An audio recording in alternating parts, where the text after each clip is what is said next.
ফাঁসি চাই ফাঁসি চাই। কেয়ার পুলিশ হয়েছে আমার পুতের যে হত্যা করছে তারে ধরতে পারে না, ধরতে পারে না, তারে কেরে হন ধরতে পারে না। কেয়ার পুলিশ বার হয়েছে, কেয়ার পুলিশ বার হচ্ছে।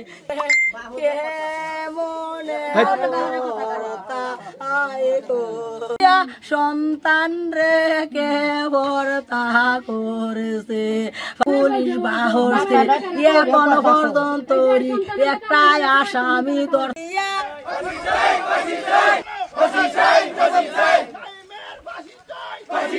আমার পয়সা করি না, আমি গরিব মানুষ, আমার একটাই পোলার, আমার কামারে খাওয়াইতো, এই পোলার আমার মাই আছে। অন্য আসামি ধরাবান আমি মামলা করছি, মামলা অন্য তো ধরাই করে না, একটা ধরা ফল্টা করতো ওনা আমার কই আমারে ধরবো, তারা ধরবো, তারা পুলিশ যেন চেক করা, পুলিশ রাখছে নবে বারাত, তারা পুলিশ যেন পাহারা রাখছে। মানে আমি যে গরিব মানুষ, আমি তো টিয়া নাই, তুই টিয়া থাকতো তা টিয়া আমি পুলিশ কালাই আমাদের যে বাড়ির ছেলেরা খুন করছে এইবারই তারা পুলিশ দিয়ে পাহারা দিতেছে বা এই ধরনের হুমকি হামকাও দিতেছে। আমরা যেরকম বুঝতেছি যে এমন একটা ভালো সন্তান খুন করছে, এটার পক্ষে না থেকে যারা খুন মাদক ব্যবসা করে তাদের পক্ষে তারা এই ঘোরাফেরা করতেছে।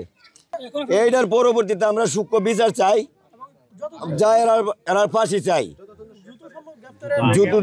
আমরা যত তাড়াতাড়ি এটার গ্রেপ্তার করতে পারিনি আমরা ফাঁসি চাই। আমরা এটার সুস্থ বিচার চাই। আর প্রশাসনকে বলতে চাই, এখন পর্যন্ত কেন এই আসামি ধরা হয় না? কিছু কিছু নেতা কর্মী আছে তাদেরকে ইন্ধু দিতেছে, আমি তাদেরকেও সতর্ক করে দিতে চাই, এইটা কিন্তু তারা সঠিক করে নাই। টিকিট খেলতে গেছিল বেলতুল প্রাইমারি স্কুলে, আসার পথে ওরা দুইজন ছিল, তখন রাস্তায় অ্যাটাক করে মার্ডার করা হয়।